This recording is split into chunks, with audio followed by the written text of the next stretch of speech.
हजरत मालिक बिन दिनार फरमाते मैंने 60 हज किए। एक हज के मौके पर मैंने बड़ा रश देखा, लाखों का इज्तिमा हुआ।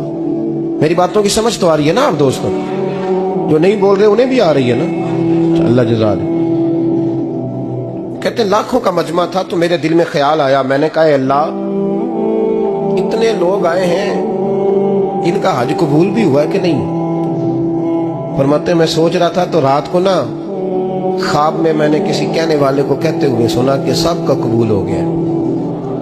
बल्ख का रहने वाला मोहम्मद बिन हारून बल्खी है, उसका हज कबूल नहीं।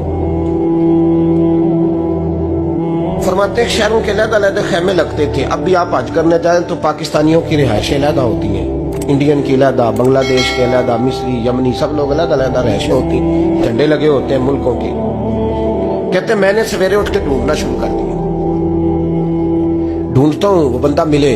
कहते जहाँ बल्ख शहर के लोग रहते थे वहां चला गया तो मैंने लोगों से पूछा तुम्हें मोहम्मद बिन हारून बल्खी कौन है? लोग कहने लगे वो तो बड़ा नेक आदमी है, परहेजगार है, बड़े भोले भाले, बड़े अल्लाह वाले, रियाज आपको बस हम ही जानते, वो तो बड़ा नेक है, परहेजगार आदमी। तो मैंने कहा अच्छा कहाँ है? उन्होंने कहा पहाड़ के पीछे उसने खैमा लगाया हुआ है, सारी रात इबादत करता है, सारा दिन रोजा रखता है, कायमुल लहल है, साइमुद दहर है। क्या बात?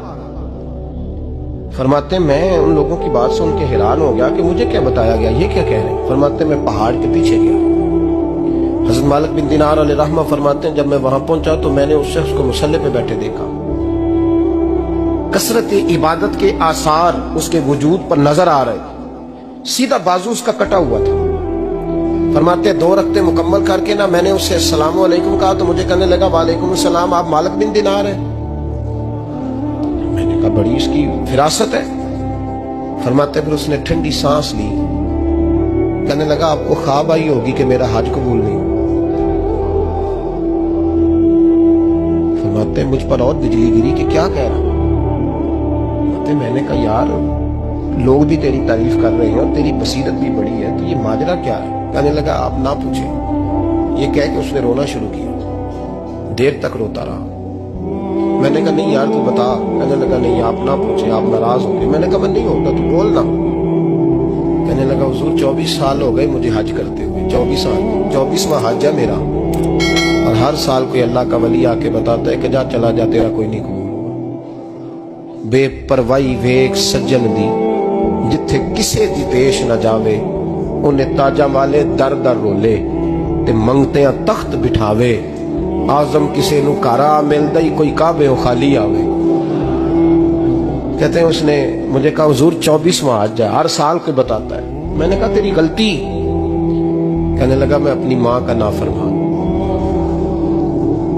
मैंने कहा वाकया क्या हुआ? कहने लगा हजरत अल्लाह ने मुझे दौलत दी, माल दिया, जमीनें दी तो मैं अय्याश हो गया। इमाम मालिक बिन दिनार रहमतुल्लाह अलैह फरमाते मुझसे कहने लगा पैसे आए तो मैं अय्याश हो गया।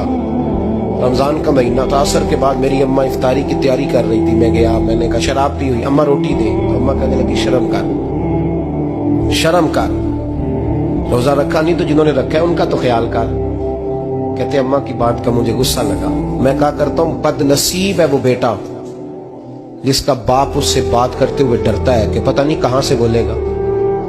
बदनसीब नहीं वो बेटा जिसकी माँ उससे बात करते हुए सहम जाती है कि पता नहीं कौन सी बोली बोलेगा। बदनसीब नहीं कि माँ बाप भी जिससे खोल के बात ना कर सके। हजरत मालिक बिन दिनार से कहने लगा अम्मा ने जब कहा ना शर्म कर तो मुझे गुस्सा आया, मैंने माँ को थप्पड़ मारा और मेरी माँ जलते हुए तंदूर में गिरी।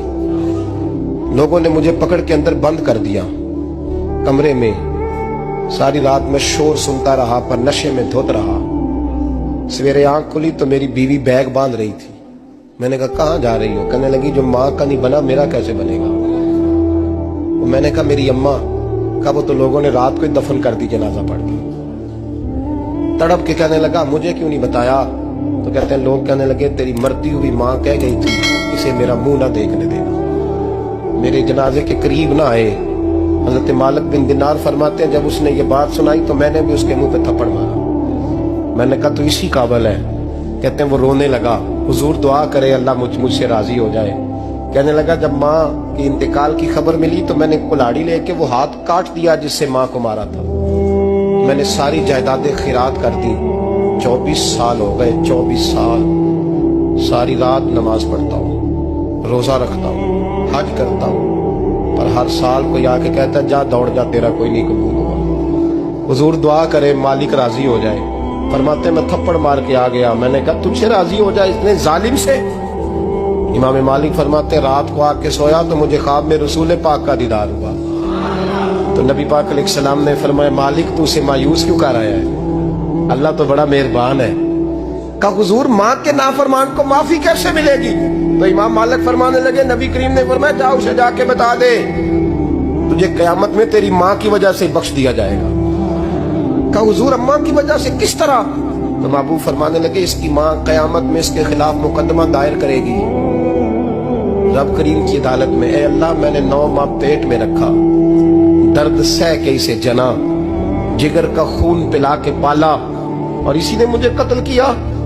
رب کریم اس کی ماں کا مقدمہ سن کے کہے گا اٹھاؤ اس کو دوزخ میں پھینکو, اس نے ماں جلائی تھی اسے بھی جلاؤ. محبوب فرمانے لگے جب پکڑ کر کے مالک اس کو محمد بن ہارون کو لوگ لے جائیں گے نا جہنم کی طرف, ابھی فرشتے گھسیٹیں گے ہی تو پلٹ کے پھر اماں کی طرف دیکھے گا, اور دوسری دفعہ پھر گھسیٹیں گے تو پلٹ کے دیکھے گا, اور تیسری دفعہ پھر پلٹ کے کہے گا اماں یہ مجھے جلانے لگے, اماں یہ جہنم میں پھینکنے لگے. میرے حبیب فرمانے لگے وہ جل کے مرنے والی ماں وہاں بھی بول پڑے گی, کہے گی یا اللہ چل میں نے معاف کیا تو بھی معاف کر دے, اے اللہ میں نے معاف کیا تو بھی معاف کر دے, اللہ تو معاف کر دے اسے.